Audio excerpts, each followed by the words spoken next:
So welcome to, it's a mostly Vinyasa yoga class, a little bit of Pilates thrown in there near the end, a little side work, and the opening that I like to do. So we're going to lie down on our back, lay down on our back, and then we will be lying there. In any case, excuse me, I have a folded blanket. You could also use a block under your shoulder blades and one under your head. Or if you've got some pillows, you could kind of elevate the chest a little bit. It sort of loosely resembles a fish pose, depending on how you organize your legs. So, I usually let the blanket go down to just about my bottom rib. Might be just a tad bit lower than that today, but that's generally where I like to kind of pause. And then snuggling the shoulder blades kind of into the center. There's this a little opening that happens right here in the front of the chest, so I get to release the pectoralis minor in particular, which is, in addition to being the muscle that often pulls the arm bone forward a little bit, or pulls the shoulder blade technically forward a little bit when it's too tight, it also is a secondary breathing muscle. And so by allowing this kind of space, we're giving ourselves a chance to breathe a little more deeply later on.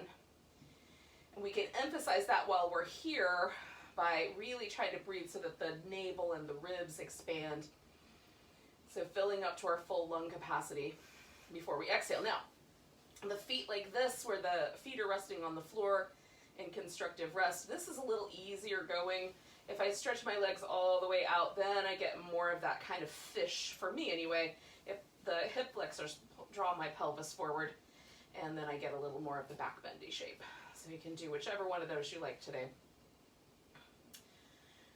or any other variation for that matter.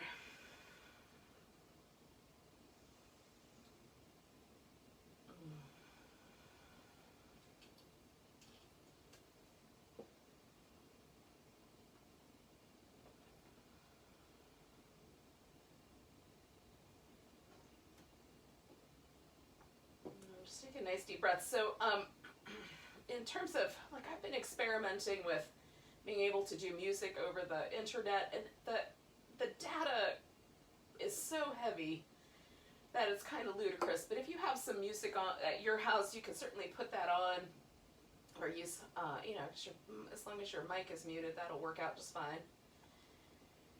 If you're watching this on the internet, you're not going to interfere with anybody. So you can do that, just kind of give yourself some background sound. Especially if wherever you live has some distracting noises. I'm going to try just not to get distracted by the lawn mowing and other inside things. But mostly what we're doing with the mind while we're practicing is we're trying to pay attention to the breath, pay attention to the sensations that the pose have. So we're using these tools of the poses and the breath work to root the mind in the present moment. That's our goal. It's just not to start thinking about a grocery list or other things. So little distractions by something that's happening right now in the environment is not that big a deal. Just bring yourself back when you catch it. The stuff we're really trying to pay attention to are the more habitual things that our mind does when we're not otherwise occupied.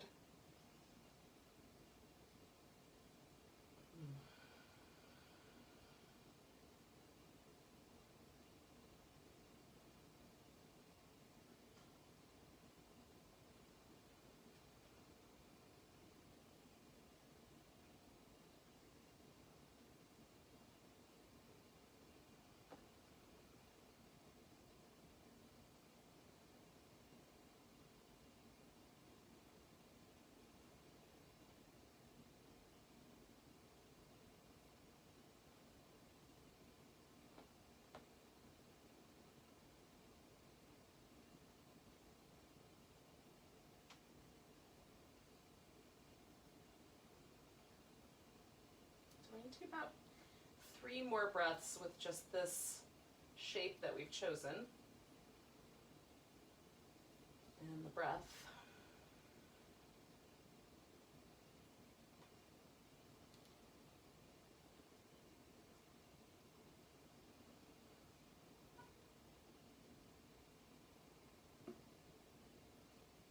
the easiest thing for me to get like the most relaxed way out of this is to put my feet on the floor and kind of roll to the side and pull the blanket out.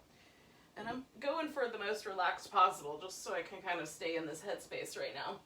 And then I'm going to do this little just rinse out. Notice how there's kind of an impression left behind, maybe. Depending on what you had under your back, it might be more dramatic or less. Some blankets are firmer, some a little softer. Blocks are definitely firmer.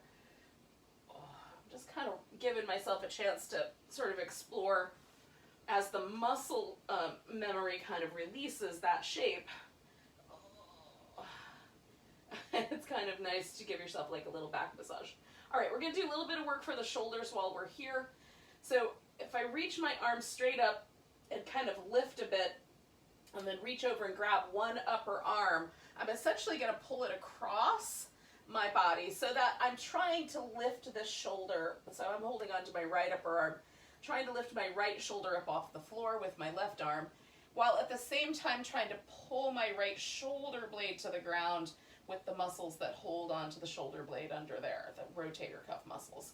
So I'm drawing the arm across and securing that shoulder blade onto my back. And those two actions are going to help give a little bit of a release to those rotator cuff muscles. Now, if you've got some tenderness or something, some soreness, definitely back away from that. You might change the arm to a slightly lower position or something along that line.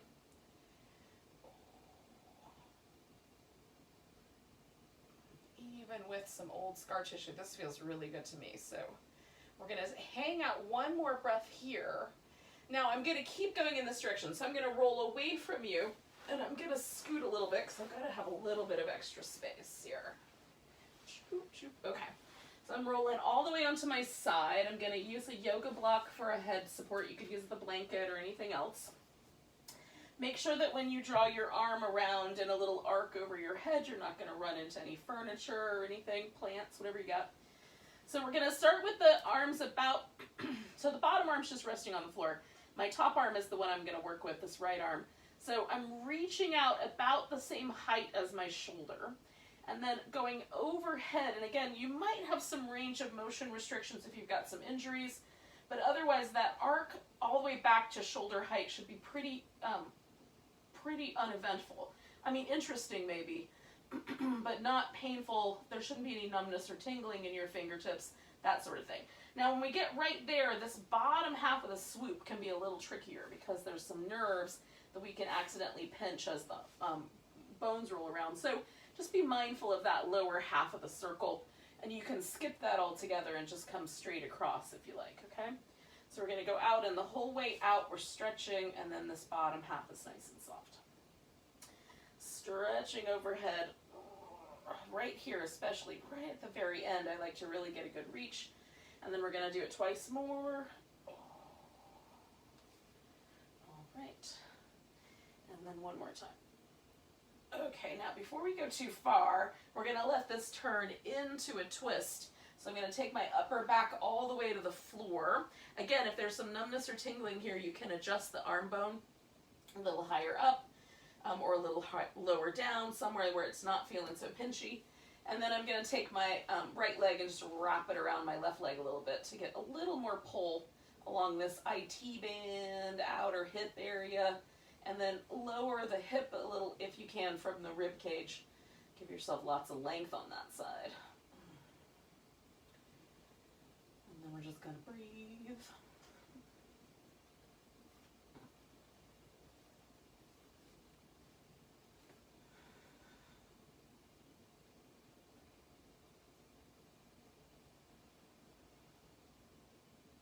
So for me, this is a pretty strong stretch in the pec. So there's a lot of action across between the breastbone and my arm bone. And so as that starts to give way or unwind a little bit, I can reach my arm out just a little farther. So we're going to do 2 more breaths, and you might have that just a little bit of extra space, but if not, just pause. Okay, so with my exhale, I'm going to bring my right leg back to the center. So my back was already resting there, And then I could give that right arm a little shake out. I don't know why that feels good, but it really does. But oh, it feels so good. Okay. Now, just noticing the right side versus left side. Does the right arm feel any different? And then, is the difference, if it's there, pleasant or unpleasant? So for me, my right arm feels a little longer than my left arm. It feels a little lighter. The shoulder feels a little freer. I don't know how to explain that other than there's just a sense of spaciousness there. All of those things are pleasant.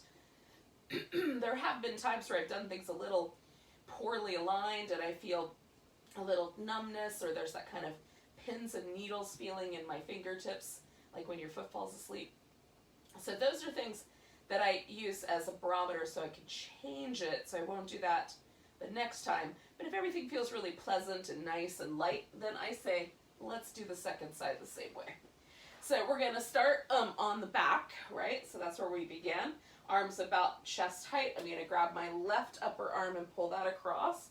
And again, you can go a little lower, a little higher, depending on how it feels in your shoulder. And then as my arm is being pulled across, I'm letting my left shoulder blade try to find its way back down to the floor.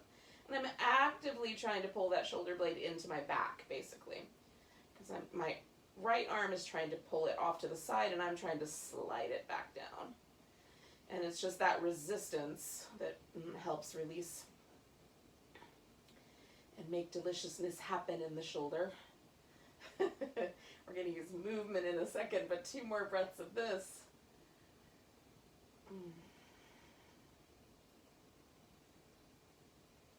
Alright, so now I'm going all the way over. Left arm is still on top. I'm using a block for my head, making sure that I can go all the way around in my environment without causing any trouble or knocking into things. So stretch the arm out. That first half, we're reaching the whole way around. That second little bit, nice and soft.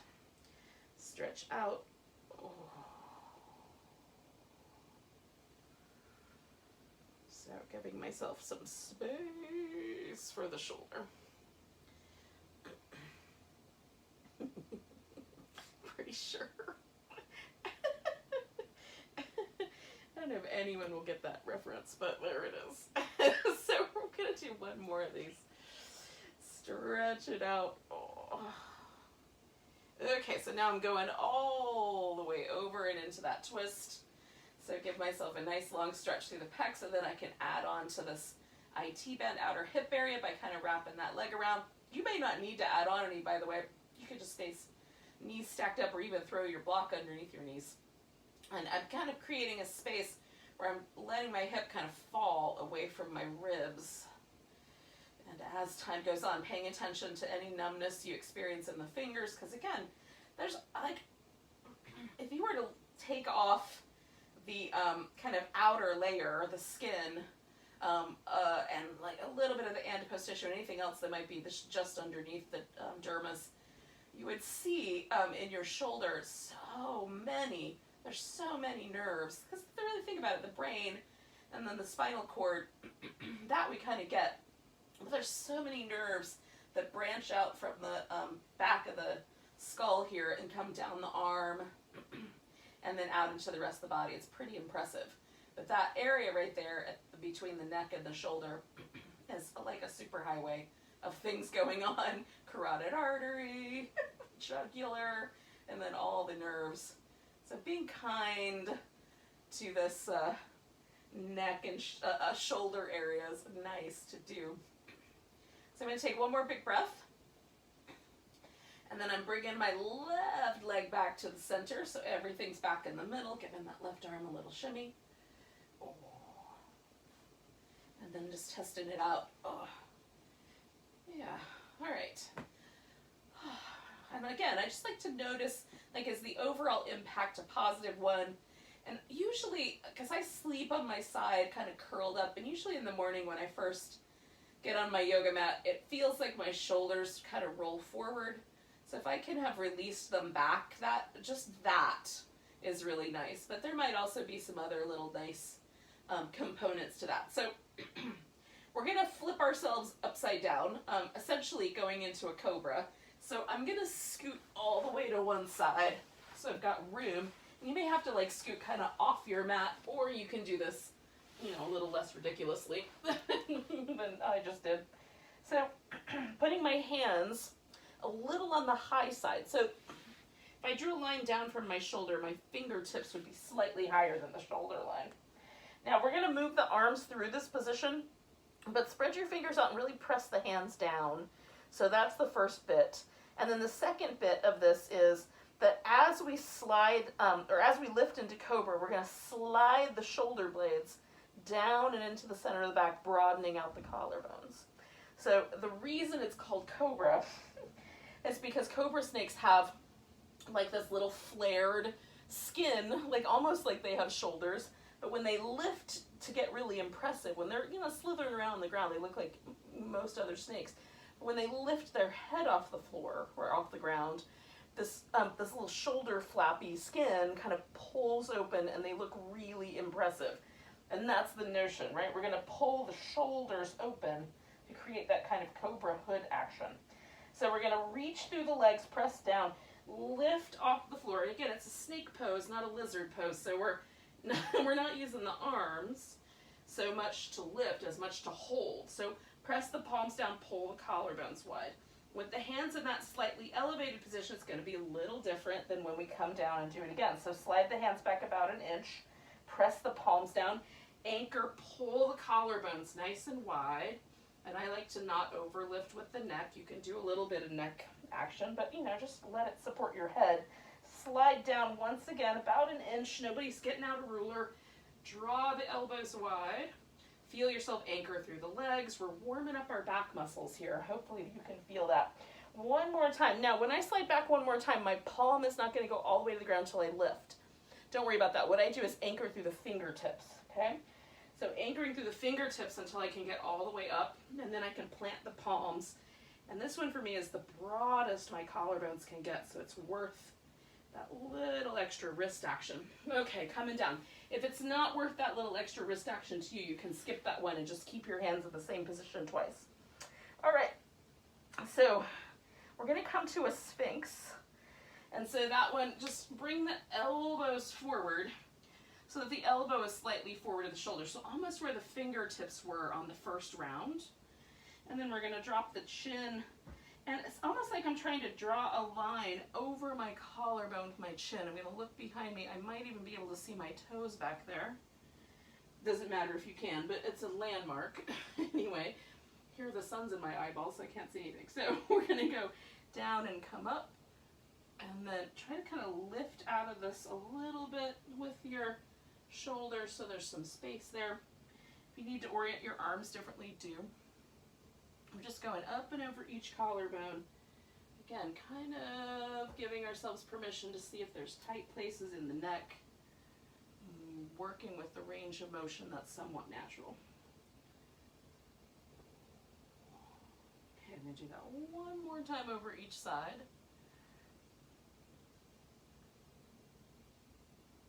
Okay. Then I'm going to come back down and we're going to bring ourselves back up. Oh wait, I forgot one thing. Okay, we're going to do a stretch for the front of the shoulder while we're here. That's the whole reason I did this first. So we're going to reach an arm out to the side. I like my arm a little lower than my shoulder.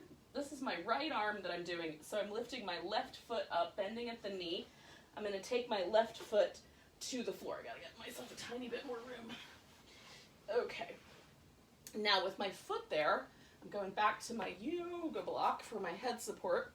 Now I can leave my foot just like that, or you can stretch the leg out straight. That's up to you. But this is anchoring us, okay? So I'm gonna lengthen through my right arm, kind of draw that right shoulder as best I can into a nice broad shape. And then as I roll my body towards the shoulder, there's gonna be a place that stops me. I have seen human bodies who are human people who are so flexible in their shoulder that they can lay on their arm from here. But there is no way in heck that's gonna happen to my body. So I immediately feel the stopping point, right? So you should feel some resistance. Now some people can reach this arm all the way around. Some people can hold hands with this top arm and the bottom arm and still hold this shape. I like to use my top arm as kind of a prop so that I can stretch the leg out. I don't have to use my leg that way. And then I'm also drawing this shoulder blade into my back, so I'm giving myself just a little bit of work on that top shoulder while I more passively stretch the bottom. Now, if there's numbness or tingling in your fingers, you should move the arm slightly lower, even bend at the elbow a little. Shouldn't be any problems. So we're going to take one more breath. So we got the back of the shoulder. Here we're getting the front of the shoulder, so hopefully, with all this work we've done, our shoulders are going to feel fantastic. So we're going to do the other side. So I put the arm out. I like palm up, but you don't have to do it that way. Whatever's right for you. And a little lower than the shoulder to start. Bend my right knee. Take the right foot to the ground. Start there. I pull the shoulder blade as best I can into my back to broaden the front of the shoulder. And again, I can hold steady. Just this leg can stay like that. Or I'm going to use my arm as my kind of tripod and draw my shoulder blade down a bit. And then stretch that leg all the way out. And really just feel the little elements of the pose shape and do what's right for you.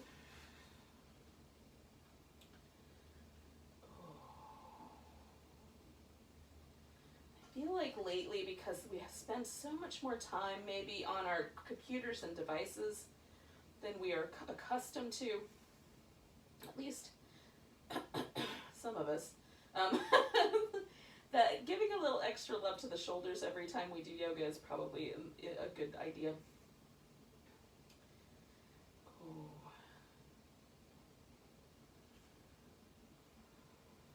So we're going to take a couple more breaths here, about 2 big ones.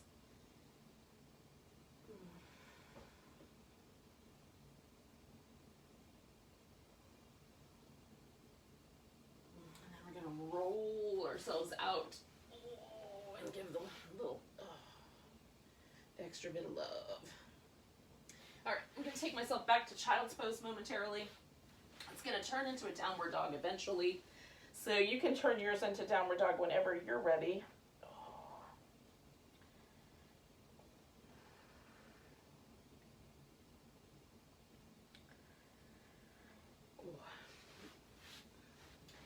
And then we're going to let downward dog kind of be a little, like an exploration. So if it's not your favorite pose, you don't have to explore it for very long. If you guys are friends, you can hang out with it for a little bit longer. We're going to meet up at the top of the mat in a mountain pose in, somewhere in the neighborhood of about a minute. About 10 breaths or so. Oh gosh, that feels good.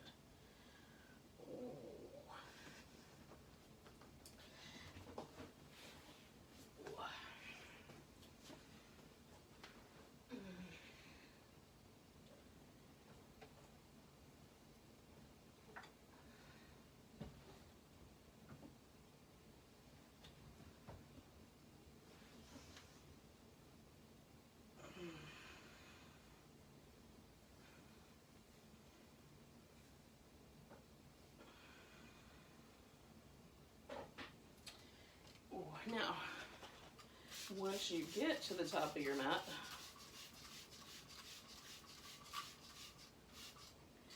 then we're going to find that position that we generally refer to as mountain pose. We're going to just explore it for a little bit. So the toes point forward. Now I stand with my toes pointing slightly out normally. So as soon as I turn my toes forward, I feel it. And then I'm not going to lock the knees out, but I do want to find the place where I'm going to balance most evenly on my feet. So I lean forward until I feel my toes start to grip. Lean backward to the point where it feels like I'm almost going to stumble back. And then try to find the place right between those 2 points where there's an even amount of weight on the heel and the ball of the foot.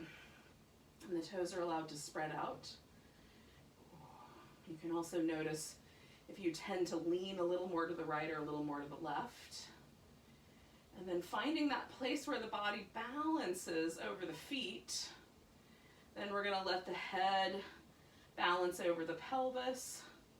Let the shoulders relax. And so wherever that point is, we're all a little different in terms of our composition and weight distribution, so we're finding what feels like balance to us.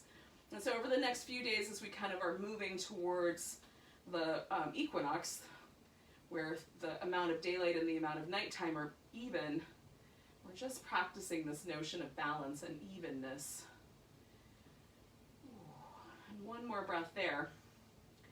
Now, speaking of balance and evenness, we're gonna shake this up a little bit. So I'm gonna send myself into like a little baby chair shape, and then I'm gonna pick my left leg up and bring it across the right leg. So you can do this across the shin, or you can cross the shin, your left shin up over your right thigh. And then we're gonna see if we can balance on that one leg. And as soon as my toes start to grip, I know I'm not in balance, so trying to find the place where I can keep my toes spread so I'm centered on my foot. Oh, not easy, but fun. So we're gonna take 2 more breaths. Now leaving this leg almost as it is, but we're gonna just melt it down, put the ball of the foot, at least maybe the whole foot on the floor. We're gonna stretch this left side out, so we're gonna bend to the right. Oh, sometimes that causes a little bit of weight distribution issue. I start to fall. Oh, then we're gonna come back, both feet on the floor, nice big long stretch. Exhale, fold forward. Oh, inhale, come up halfway. I like starting with this like asymmetry already. We're gonna step back into down dog and notice the difference between the right side and the left side, if there is one. And then you could just stay with down dog if you want to skip the vinyasa part, but you can come forward into a plank, lower down, either come into cobra or upward dog, and then taking yourself back to your downward dog. We're going to take the right leg up, give it a nice long stretch. Oh, sink into the heel a little bit, and then leveling the pelvis, we're going to bring that knee straight in and curl up around it. Take the leg back, open it a little bit. We're taking this right knee towards this upper right arm. Taking the leg back, squaring the hips a bit, bringing the knee across towards that left elbow. One more time with a stretch, and then we'll step this foot forward. Now we're going to come to warrior 2, but if that's easy transition, awesome. If you have to step a little more to the diagonal to get your foot forward, just wiggle your foot into place. Swing that back heel around. The feet don't have to line up with each other. They certainly can. But what we're more interested in doing is lining the feet up so that when we come up, the hips feel balanced and happy. If this leg collapses inward, I'm trying to turn my hip too much. So I want my feet to reflect like a stable balance so that we can kind of stretch the legs in 2 directions and feel nice and solid. Hi, buddy. So we're gonna come back to reverse. Stretch over and into a side angle. Oh. Come back to a reverse. Over and into a side angle. Oh. And then one more time back to a reverse. And then we're going to take this one more time into a balancing pose. Now you can put your hand on the floor, or you can put your hand on a block. I'm going to use this prop I've got right here. It's a little bit creepy. It's plastic skull. So I'm going to bring this hip up, stretch through this top side. At some point, like when I start to lose my balance, I feel my toes grip. And so again, I'm trying to find that place where my foot stays stable, such that I don't have to grip with my toes. Less weight on the arm, more weight on the leg. And then I'm going to bend this knee and bring that leg right in so I can come up halfway. Fold. And then come all the way to standing. And give it a nice big stretch. And then find that mountain pose again.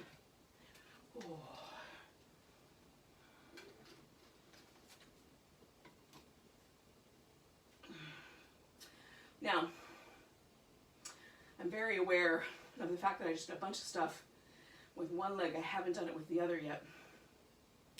So let's do the other side.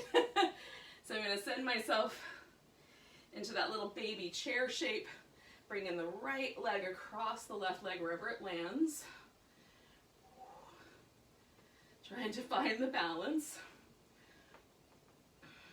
It might be better with the arms out wide. You can bend this knee way more or way less, just depending on how it works best for you.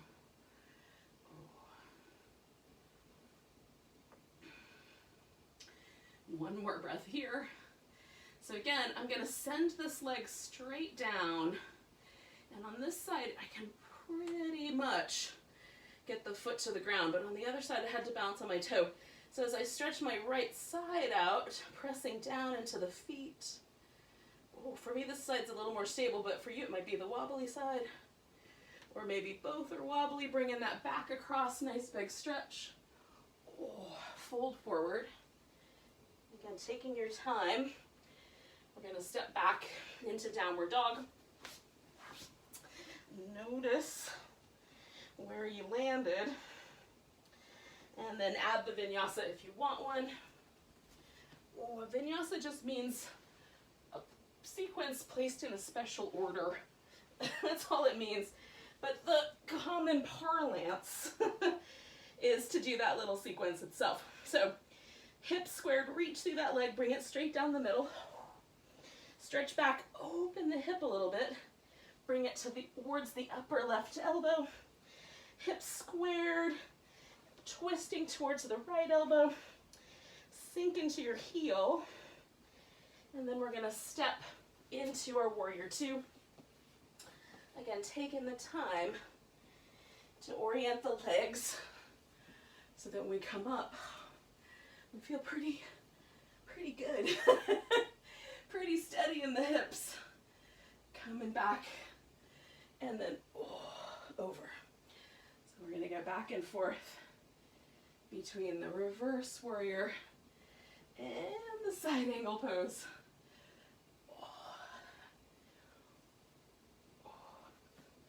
And then one more time, yogis. We're going to try to balance on this hand and this leg. So bringing my right leg in a little bit, so I've got a little more space. Using a block or not. Block is helpful if you have shorter arms. Extends the length.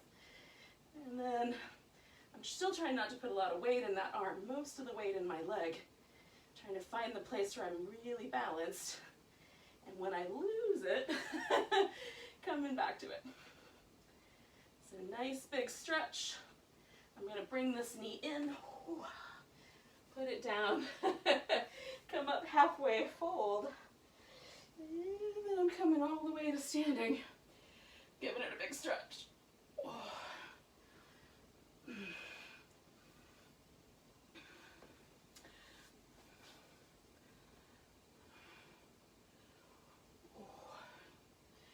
then finding that place where we are, again, balanced in a mountain pose. And so, it feels really nice, doesn't it? I like this opportunity to sort of revisit mountain pose, kind of feel the differences. So I'm going straight up the middle, folding forward, come up halfway, and we're going to step back into down dog. Now, from down dog, we're just going to pause for a moment, and we're going to play with the shoulders a little bit. So I'm going to lift so that my shoulder blades get kind of higher up toward my ears, and then adjust so the shoulder blades get lower down the back. And then I can also kind of bend one elbow and then the other. Now if this is problematic, don't do this part. Okay, now we're going to come forward into our plank, and you can modify your plank or leave it all together.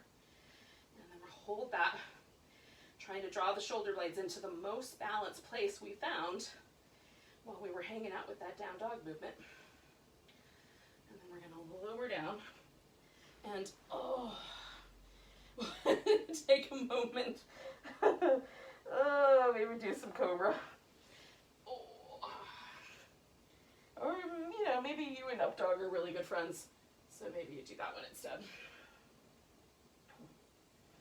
Now we're going to take once your belly's resting on the floor again, we're going to take the arms out kind of on the wide side, about lined up with the shoulder, but maybe a little higher, a little lower.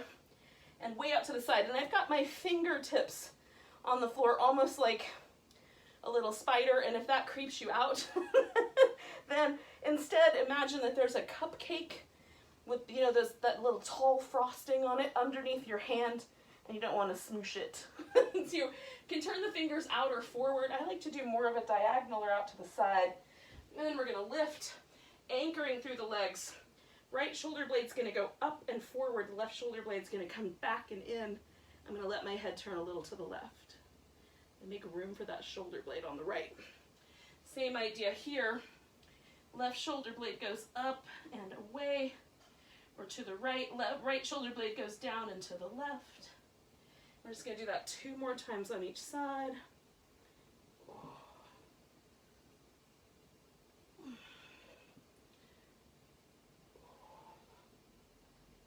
All right.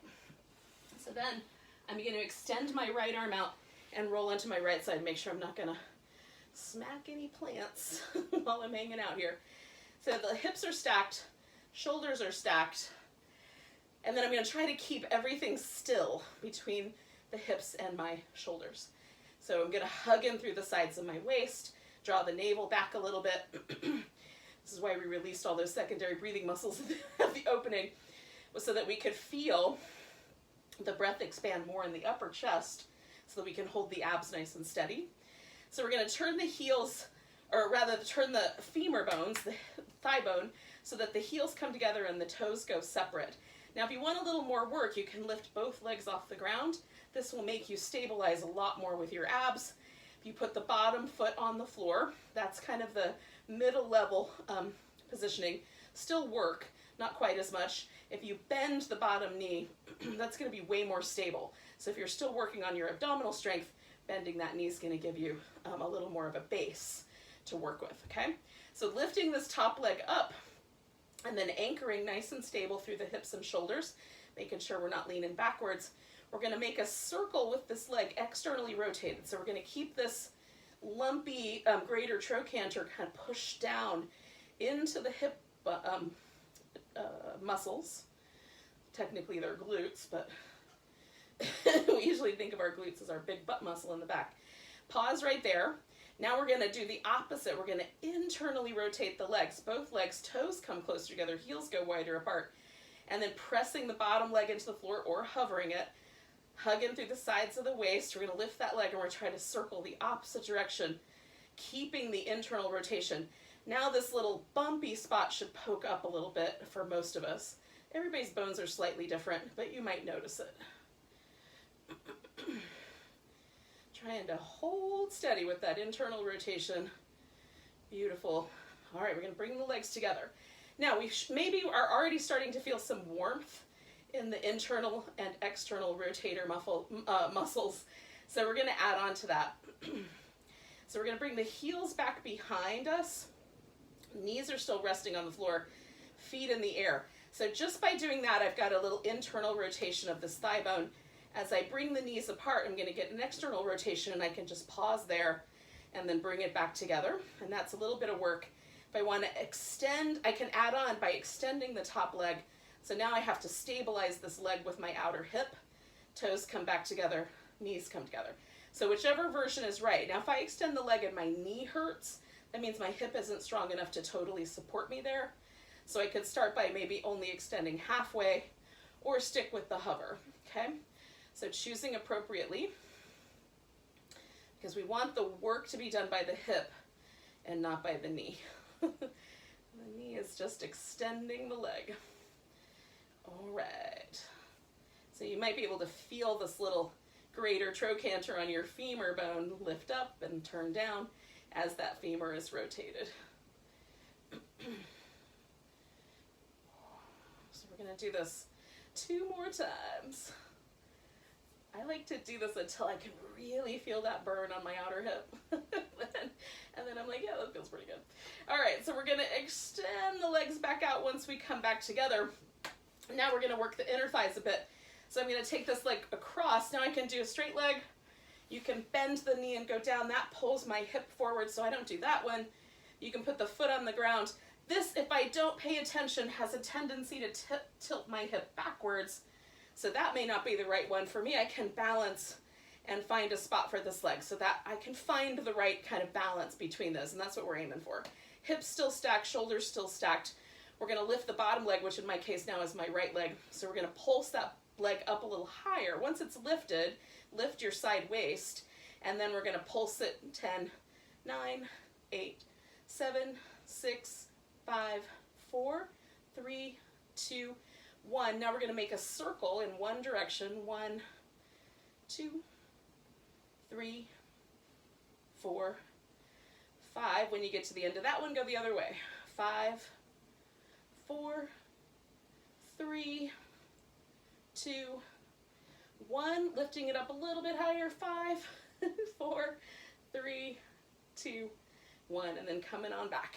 So we're going to roll ourselves back onto the belly. Oh. Coming back to a cobra, or you could do a locust here. If you want to lift the legs, broaden the collarbones. Oh. And then we're going to do the opposite side. I'm going to switch all the way around rather than have my voice face the wrong direction for the device the whole time. A few seconds is one thing, but this is more than a few seconds. So hips are stacked, shoulders are stacked.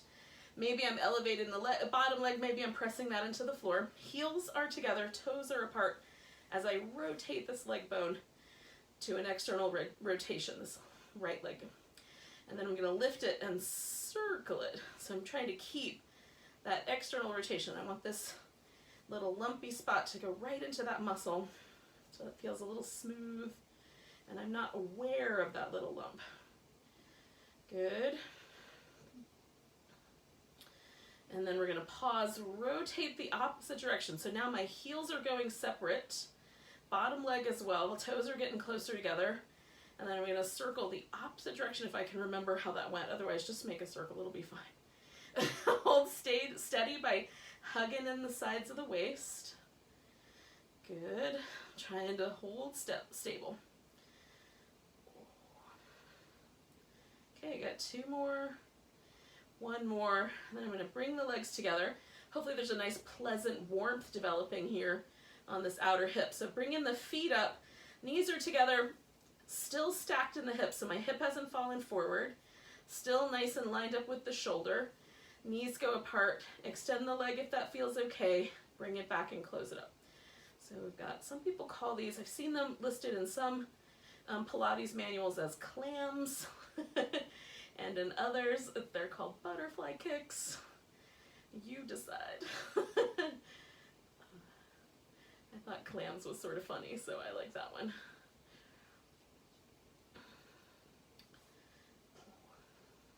I mean, why not scallops? Why clams in particular? But see, that's where my brain goes when I'm supposed to be doing yoga. Okay, back to the pose. Breathing. We're gonna do this 3 more times. Hopefully we've got some nice outer hip manifestations. Hug in your side waist. Last one. Ooh, that feels nice. All right, bringing the legs down. Again, we're gonna take the top leg over. Choose an appropriate place so your hips are nice and stable. Lift the bottom leg. So now we're really working that inner thigh, inner rotation. Lift it up. 10, 9, 8, 7, 6, 5, 4, 3, 2, 1. We're going to make a circle.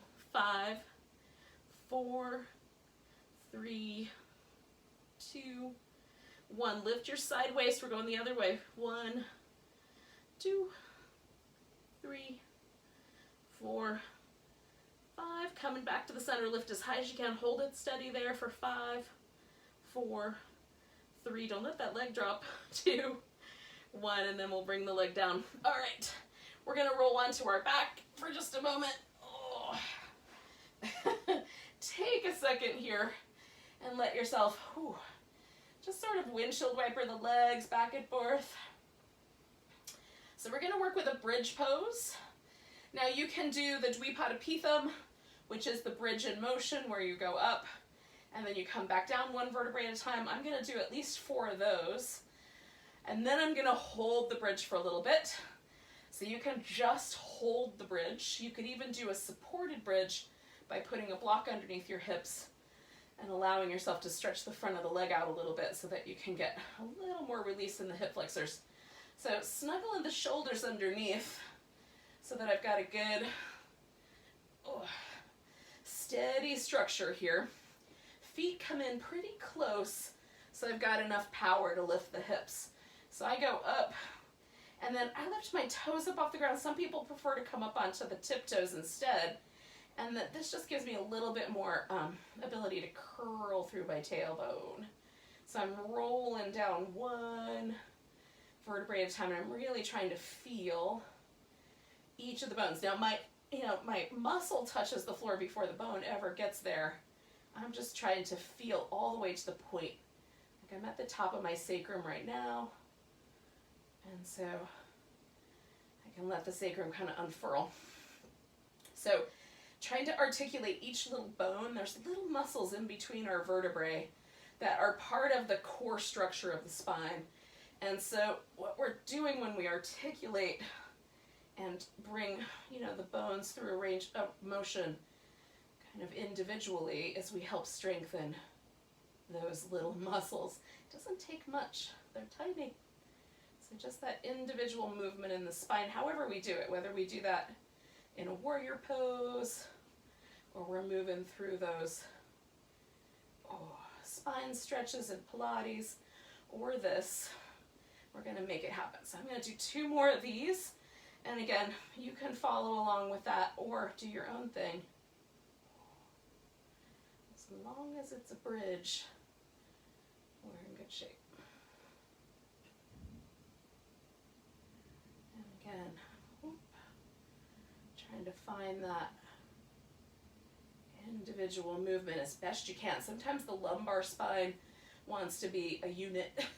That's curves the opposite direction, so that makes sense. This whole upper part of the back where we can feel the ribs, it's a little easier sometimes to individually articulate.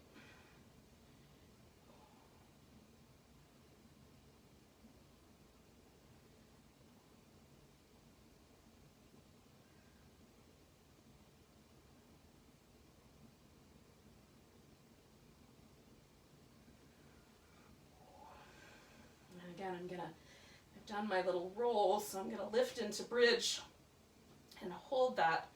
And I like to hold my arms in this bent position because I have a carrying angle. When I put them on the ground, they tend to pull my shoulders out of alignment rather than into it. I'm kind of just trying to shift some of the weight into my feet so that there's a little less on the neck and still hold steady with the pose. Letting the front of my hip try to open, even though it's resistant, and my glutes work.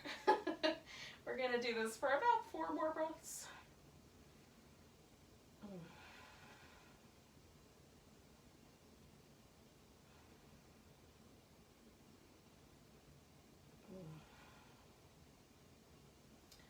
And again, I'm going to come down nice and easy, a little faster than I was doing before.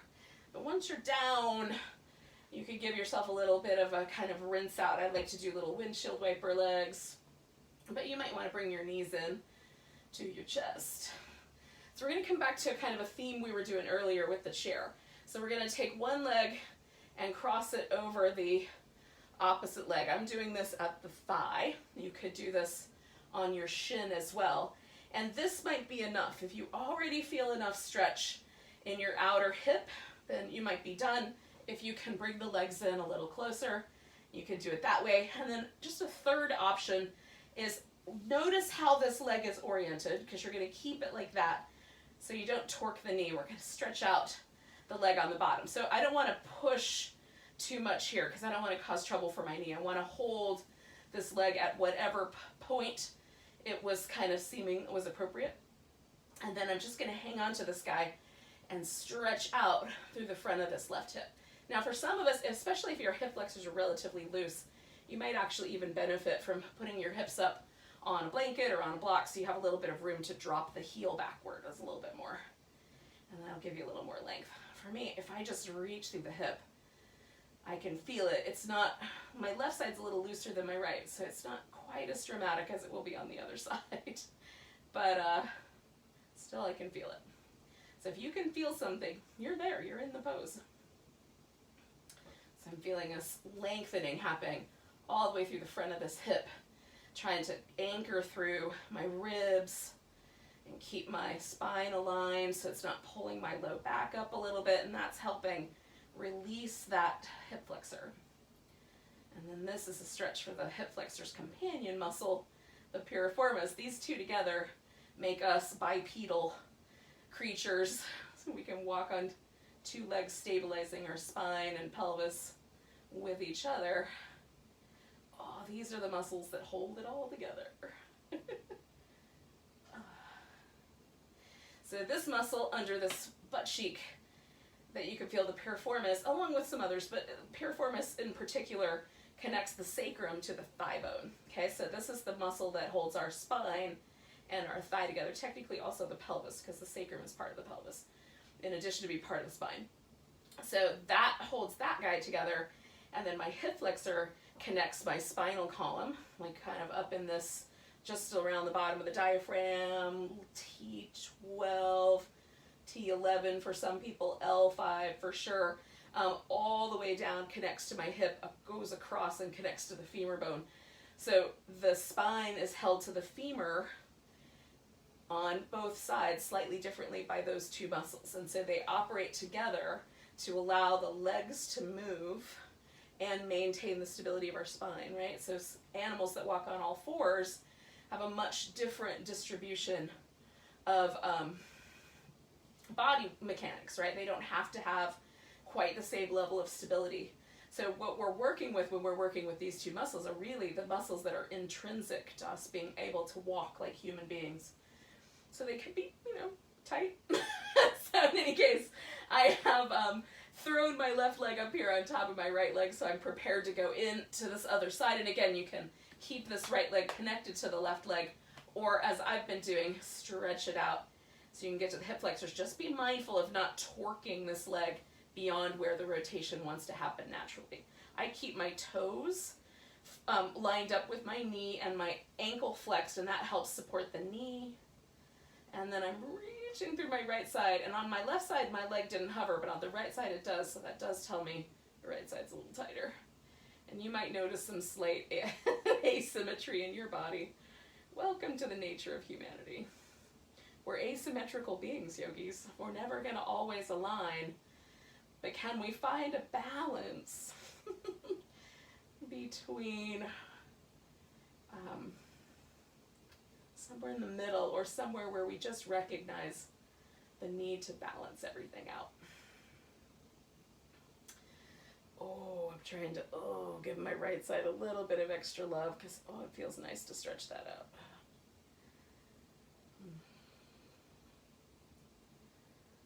So we're going to take 2 more breaths here, and then I'm going to stop philosophizing, and we're going to, let everything go, and then do some shavasana. Now I am going to put a pillow under my legs because it's probably going to be easier to get than the blanket. But you could do like something under your head. I like to have something under my legs because it lets that hip flexor release back, and then there's no tug on my lumbar spine at all. And so if you normally, when you lay on your back on the floor, find a lot of discomfort in your low back, try that. It definitely helps. And then see if you can snuggle your shoulder blades down into the center of your back, so that the front of the arm will relax. And your arms don't have to stay tight up against you. Just let them go wherever they would naturally go. And then all we do is pause for a few minutes. So this pose is almost as important as the whole rest of the work we've done, because this is the pose that's for our nervous system. So anytime we're tugging on the body, working really deeply intrinsic muscles, there's a little bit of vigilance with the nervous system, because the nervous system wants to make sure we're not going to try to tear our limbs apart. So this pose, no vigilance is required, right? I've stretched myself out, I've provided myself some comfort. Now all of that part of my nervous system that keeps track of when I'm in danger can let go. And I can just let the parasympathetic, that restful, peaceful nervous system take over. And important to that is to unwind the whole body. Soften around your eyes. And if you can, imagine your eyes growing kinder. Let your lips get softer and fluffier and the jaw relax so your teeth aren't touching. And then relax through the shoulders. Feel the rib cage and the spine just soften into the floor. There'll be a lovely kind of lifting of your low back, but then feel the pelvis and the legs get heavy. And let the soles of the feet and the palms of the hands let go.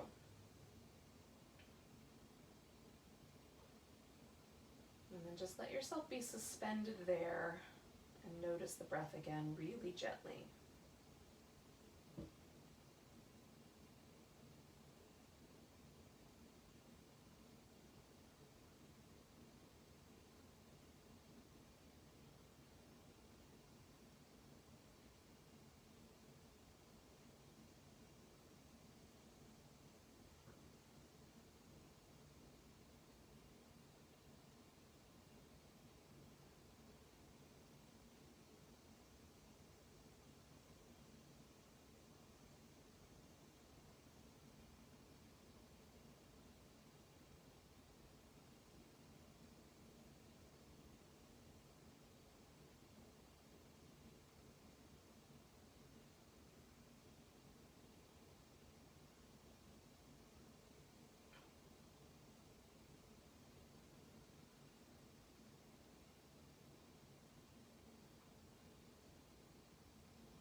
Now, yogis, we're going to take just a moment to notice the breath again.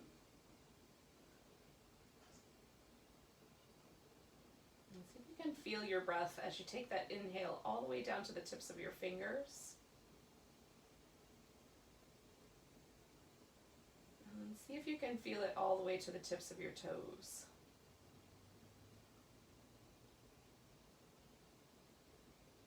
And take a deep breath all the way to those toe tips. Let go with a sigh. Sometimes sighing, especially audibly, is also a way to kind of relax the nervous system. The larynx, the vagus nerve, or vagus nerve, which is one of the main nerves in the body and responsible in large measure, about 70% of our ability to relax that parasympathetic nervous response is part of this vagus nerve, but it rolls through the larynx. And so when there's tension, sometimes we get hiccups, like when we're scared or something like that, when something's happening that's a little more stressful, you can have hiccups more often. That's a manifestation of where the vagus nerve goes through the larynx. But also just vibrating the vocal cords, so singing or sighing or humming or anything where you vibrate the larynx, you can actually release tension out of the out of the vagus nerve. So, that just give yourself permission to sing in the car or in the shower. You're not gonna, disturb anyone. Like, let yourself sing out loud or make little sighing noises from time to time during stressful time periods. Can help keep give yourself a little tiny, mini nervous system vacation. So just doing some stretching, some jiggling, giving myself a little back massage. Before we come up to a seated position again, I'm going to try to be as lazy as possible. Oh. Get myself up here and find a spot to sit in. Oh. So thanks for being a little bit patient with my technical issues this morning as I tried to get logged in. And I'm grateful that you were here with me. And those of you watching this online later, thanks for joining me here. Let's take a big breath together. And let go with an ah. Namaste, yogis.